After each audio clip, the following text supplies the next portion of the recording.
Et dans le progrès égyptien,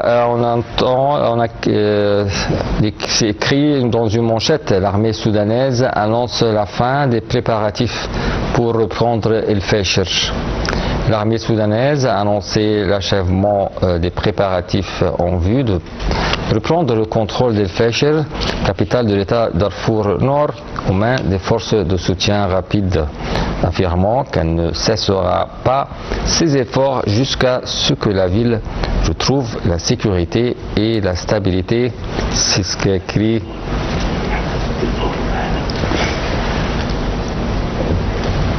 Progrès égyptien. Cette annonce a été faite par le commandant de la 6e division d'infanterie, Omar Mansour Hassan, à l'occasion de la célébration du 72e anniversaire de la soudanisation de l'armée soudanaise. Omar Mansour Hassan a souligné que le rétablissement de la sécurité et de la stabilité à El Fasher, ainsi que le retour des habitants dans leur foyer, la tête haute, était désormais proche.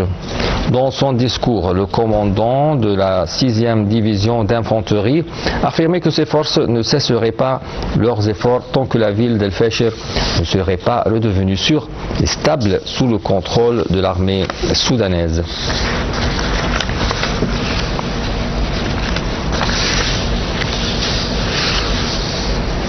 Et en ligne, on a le plaisir d'avoir avec nous M. Saïd Fathi, l'expert dans la liste politique. Bonjour, M. Saïd. Oui, bonjour.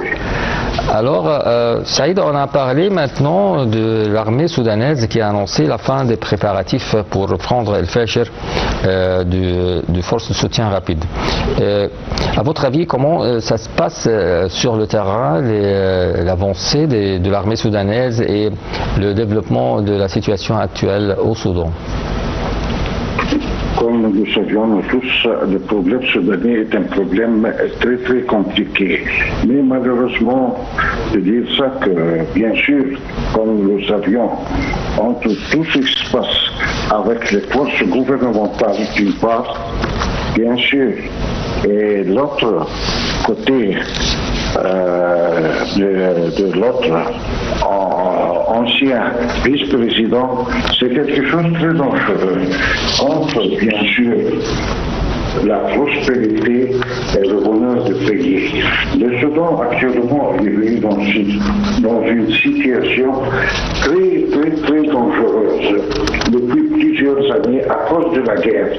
Mais malheureusement, quand on parle d'une guerre, permettez-moi de dire ça, quand on parle d'une guerre, on parle d'une guerre entre deux pays, mais malheureusement ce qui se passe actuellement, c'est quelque chose inacceptable et insupportable. Cette guerre est entre deux troupes dans un même pays et dans un seul pays. Ce qui mène à dire, bien sûr, à des choses très très dangereuses en général et contre l'humanité d'autre part. Bien sûr, comme nous le savions nous tous, le Soudan est un des grands pays africains.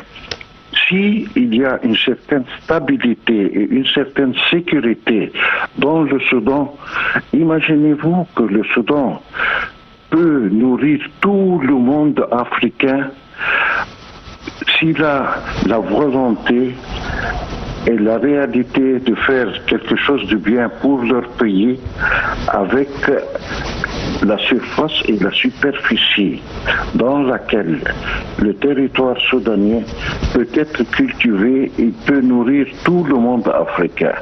Mais à cause de ce qui se passe actuellement, nous voyons depuis plusieurs années la mauvaise situation auquel ils sont arrivés. Oui, il n'y a aucun progrès, aucune prospérité, mais malheureusement une situation très dangereuse. Plus de 15 millions de personnes de Soudanais. Plus de 15 millions de déplacés, je crois. Oui, plus de 15 millions de déplacés ont émigré et sont déplacés dans les différents pays à côté du Soudan. Une catastrophe au Oui, Soudan. oui, On espère que ça s'est fini vite ou dans les plus brefs délais. Cette situation catastrophique au Soudan, notre pays frère, qu'on espère toujours passer dans la paix et la sécurité.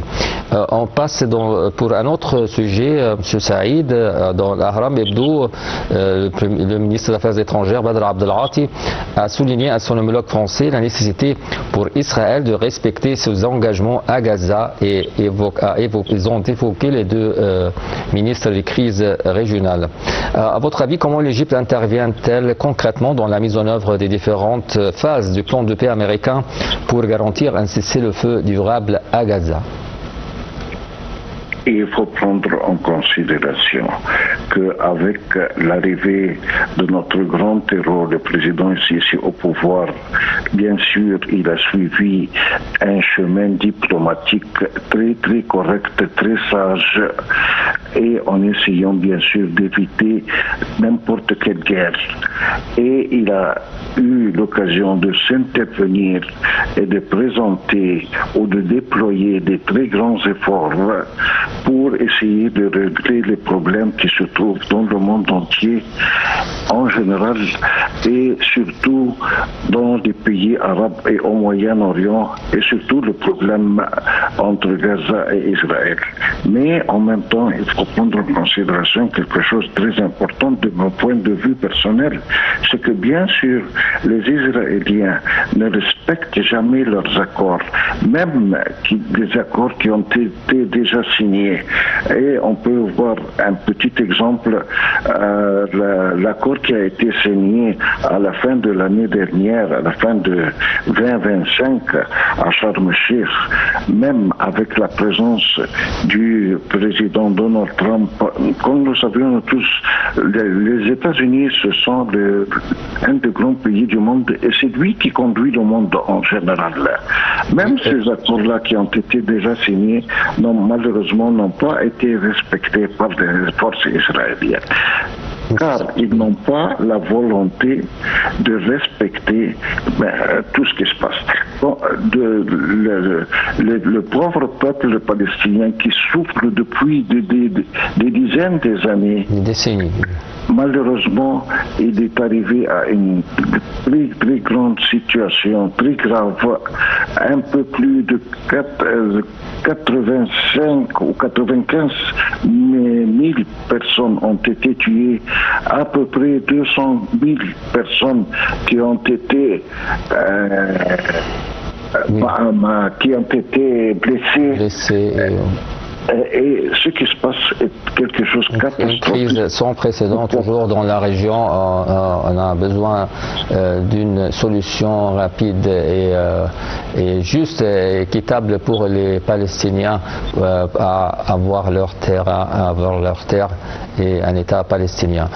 Monsieur Saïd Fathi, vous êtes analyste politique. Merci bien d'être avec nous dans les manchettes de la presse. Et voilà, mesdames et messieurs, on arrive à la fin de notre édition manchette de la presse et on se retrouve demain pour une autre édition. Merci de l'avoir suivi et bonne journée.